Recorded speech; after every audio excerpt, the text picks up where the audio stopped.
भूत की प्रेम कहानी।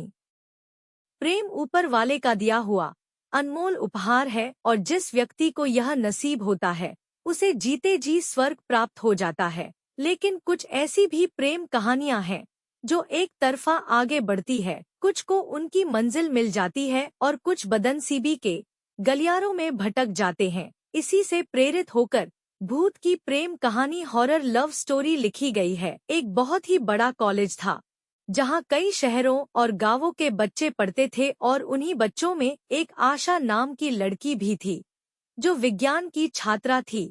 आशा बहुत ही सरल स्वभाव की लड़की थी। वह लड़कों से बात करने में कतराया करती थी। एक बार आशा की क्लास का एक ट्रिप प्लान किया जाता है जिसके लिए कुछ लड़कियों को ही चुना जाना था। एक बहुत ही पुरानी गुफा है जिसके निर्माण में नायाब कारीगरी से की गई थी और उसके विज्ञान को समझने के लिए कॉलेज की विज्ञान संस्करण से जुड़ी हुई छात्राओं को ट्रिप के लिए शामिल किया जाता है, जिसमें कुल 16 लड़कियों को जगह दी जाती है और आशा भी उन्हीं में से एक थी। ट्रिप में चयन होने से आशा को प्रोत्साहन मिलता है। वह विज्ञान से जुड़े शोध करने के लिए पहले से इच्छुक थी और वह ट्रिप के लिए तैयार हो जाती है। अगले दिन सुबह 5 बजे उस रहस्यमय गुफा के लिए इन्हें निकलना था। ट्रिप में घूमने जा रही सभी लड़कियों ने अपने लिए जरूरी चीजें व्यवस्थित कर ली थी। अगली सुबह होते ही सभी लड़कियां समय से कॉलेज पहुंच जाती हैं और जाने वाली बस में जाकर बैठ जाती है। कॉलेज के बाहर लड़कियों का यह पहला ट्रिप है और इसलिए सभी छात्राओं के अंदर घूमने जाने की एक अलग ही ऊर्जा है। लेकिन आशा एक अनदेखे खतरे से अनजान थी। वह नहीं जानती थी कि यह ट्रिप उसकी जिंदगी बदलने वाला था। गुफा के लिए सफर शुरू हो जाता है।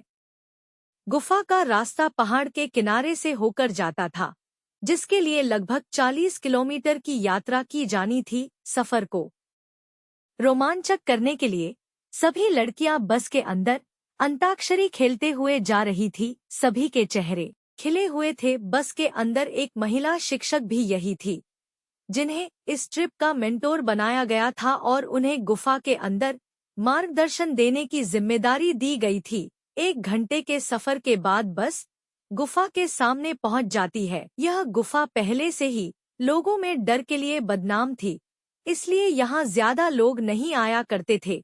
इसलिए यहाँ दूर दूर तक कोई व्यक्ति दिखाई नहीं दे रहा था। बस का ड्राइवर सभी को उतारकर बस गुफा के बाहर खड़ी कर देता है और वह उसी बस में आराम करने लगता है। महिला शिक्षक सभी लड़कियों को लेकर गुफा के अंदर प्रवेश कर जाती है। जैसे जैसे लड़कियां अंदर जा रही थी सभी की घबराहट बढ़ती जा रही थी। गुफा के अंदर कई पक्षियों ने अपना ठिकाना बनाया हुआ था और इनके जाने से पक्षी मंडराने लगते हैं। गुफा एक विशाल पहाड़ के बीचों बीच बनाई गई थी जो अपने आप में ही एक रहस्यमय कारीगरी का नमूना थी। गुफा के अंदर एक छोटा सा दरवाजा था। आशा घूमते हुए उसी दरवाजे के अंदर अकेले ही घुस जाती है। आशा के अंदर जाते ही दरवाजा अपने आप बंद हो जाता है। सभी लड़कियां अपने प्रोजेक्ट में लगी होती है और कुछ घंटे गुजरने के बाद दोपहर होते ही महिला शिक्षक सभी को लंच करने के लिए बुलाती है, लेकिन आशा कहीं दिखाई नहीं दे रही थी। इसलिए महिला शिक्षक लड़कियों से कहती है, जाओ देखो वह कहाँ है। कुछ लड़कियां आशा को ढूंढते हुए उसका नाम लेकर आवाज लगाने लगती हैं। सभी जगह ढूंढने पर जब उन्हें आशा दिखाई नहीं देती तो वह घबरा जाती हैं। लड़कियां भागते हुए महिला शिक्षक के पास जाकर बताती है कि आशा का कहीं कुछ पता नहीं चल रहा, हम लोगों ने सभी जगह देख लिया। यह बात सुनते ही महिला शिक्षक के चेहरे का रंग उड़ जाता है, क्योंकि ट्रिप में सभी लड़कियों की जवाबदारी महिला शिक्षक की ही थी और यदि आशा को कुछ हो गया तो उसकी जिम्मेदार महिला शिक्षक होंगी। वह हड़बड़ाहट में खाना छोड़कर आशा को ढूंढने में लग जाती है। आशा को ढूंढते ढूंढते शाम हो जाती है, लेकिन वह किसी को दिखाई नहीं देती। महिला शिक्षक आशा के गुमने की खबर कॉलेज मैनेजमेंट को भेज देती है। कॉलेज की लड़की लापता होने से कॉलेज मैनेजमेंट हिल जाता है और आनन फानन में पुलिस को सूचित किया जाता है। पुलिस की गाड़ी गुफा पहुंच जाती है और पुलिस टीम महिला शिक्षक के साथ गुफा के अंदर पहुंचकर आशा को खोजने लगती है। तभी पुलिस ऑफिसर की नजर एक गुप्त दरवाजे पर पड़ती है। वह महिला शिक्षक से पूछते हैं, क्या आपने इस दरवाजे के अंदर जाकर देखा है? वह चौंक कर कहती है, नहीं, हमें तो यह दरवाजा दिखाई नहीं दिया। पुलिस ऑफिसर अपने टीम से दरवाजे को खोलने के लिए कहते हैं और जब दरवाजा खोला जाता है तो अंदर आशा बेहोश पड़ी होती है। महिला शिक्षक आशा के चेहरे में पानी डालती है और उसे उठाने का प्रयास करती है। कुछ मिनटों में आशा धीरे से अपनी आंखें खोलती है और अपने शिक्षक से कहती है, मैडम हम कहाँ हैं?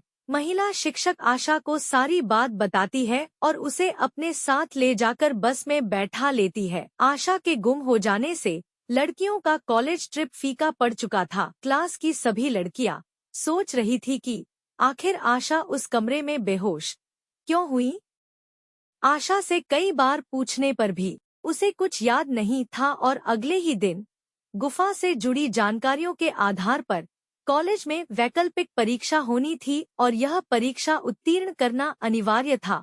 लेकिन आशा तो गुफा के अंदर बेहोश हो चुकी थी। उसने गुफा के बारे में कोई भी जानकारी इकट्ठी नहीं की थी। परीक्षा की खबर से आशा चिंतित हो जाती है। वह अपने किसी भी परीक्षा में असफल नहीं होना चाहती थी। आशा रात को अपनी पढ़ाई कर रही थी। अचानक उसकी नोटबुक में गुफा से जुड़ी हुई जानकारियां अपने आप लिखने लगती हैं।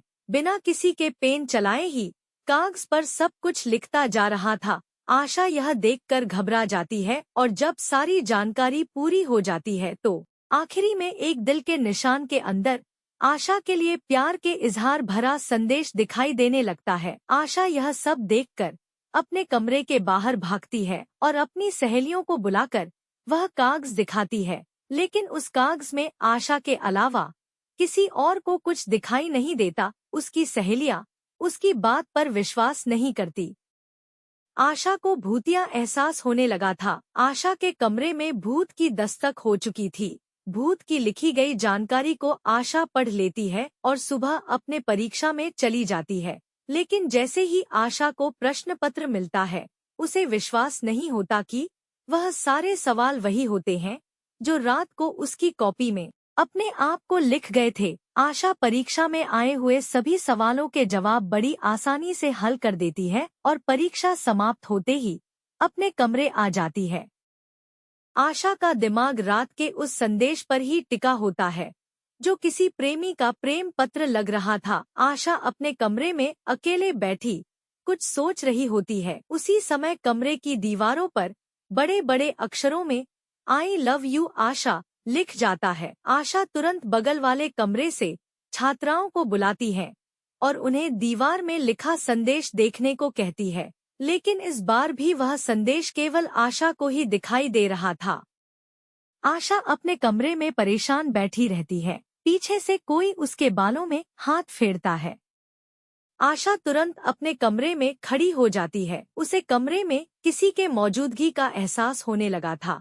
लेकिन आशा इस बात से अनजान थी कि भूत की प्रेम कहानी शुरू हो चुकी थी। भूत आशा को अलग अलग तरीके से प्रपोज करने की कोशिश कर रहा था। लेकिन आशा भूत के प्यार भरे पैगाम को समझ नहीं पा रही थी। आशा के साथ छोटी मोटी घटनाएं बढ़ने लगी, लेकिन किसी भी घटना से आशा को कोई नुकसान नहीं पहुंच रहा था।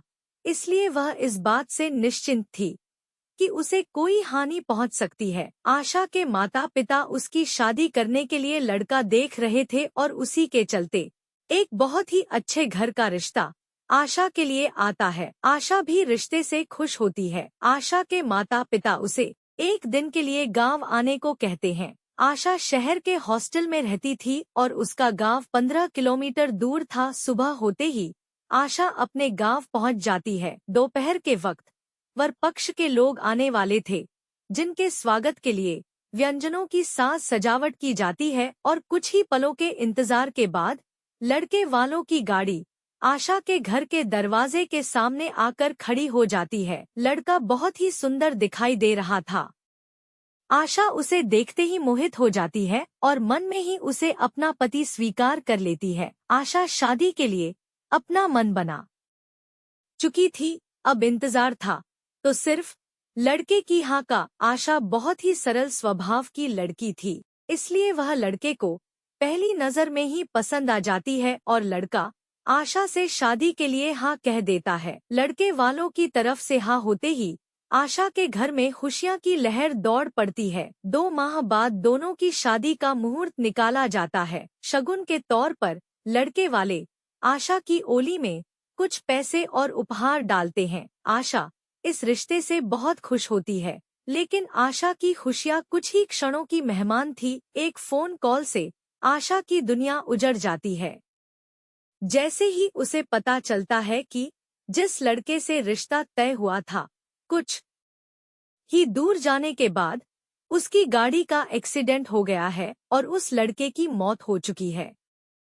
शादी होने के पहले ही आशा का दुल्हा उससे छिन गया था, क्योंकि एक ऐसी अदृश्य शैतानी ताकत है जो नहीं चाहती कि आशा किसी और के रिश्ते में बंधे। आशा के ऊपर भूत की दहशत के बादल मंडराने लगते हैं। आशा को हल्की सी सनसनाहट के साथ कुछ अजीब आवाजें सुनाई दे रही थी, जिसमें उसे दोबारा उसी गुफा में आने को कहा जाता है जहां से आशा के पीछे वह भूत पड़ा था। आशा पूरी तरह सम्मोहित होकर उसी गुफा की तरफ अकेले जाने का फैसला करती है। आशा अपने घर से कॉलेज के नाम पर निकल जाती है, लेकिन वह सीधे गुफा की तरफ जा रही बस में बैठ जाती है और 1 घंटे के सफर के बाद वह गुफा के सामने पहुंच जाती है। गुफा के अंदर प्रवेश करते ही आशा को सामने एक भूतिया प्रतिबिंब नजर आता है जो आशा की तरफ गुलाब का फूल लेकर बढ़ रहा था। आशा अपनी जगह में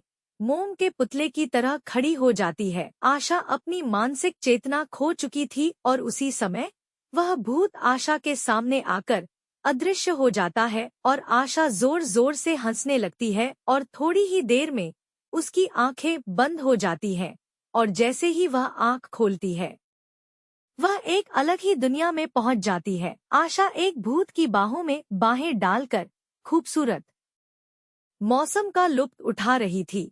आशा को ऐसा लग रहा था कि जैसे उसे स्वर्ग मिल गया हो। आशा इस माहौल को कभी खत्म नहीं होने देना चाहती थी और देखते ही देखते आशा को इसी माहौल में रहने की आदत हो जाती है और वह हमेशा हमेशा के लिए अपनी ही दुनिया में भूत की प्रेम कहानी का सार बन जाती है। आशा को इस माहौल में रहते हुए कई साल गुजर चुके होते हैं। दरअसल उस दिन के बाद से आशा अपना मानसिक संतुलन खो चुकी थी। कई जगह उसका इलाज करवाने के बाद जब उसकी दिमागी हालत में सुधार नहीं हुआ तो उसके परिवार वालों ने उसे पागलखाने में भर्ती कर दिया था, लेकिन वह आज भी अपने प्रेमी भूत के साथ प्यार के समुंदर में गोते लगा रही है। आशा के इसी भूतिया रहस्य के साथ यह कहानी समाप्त हो जाती है।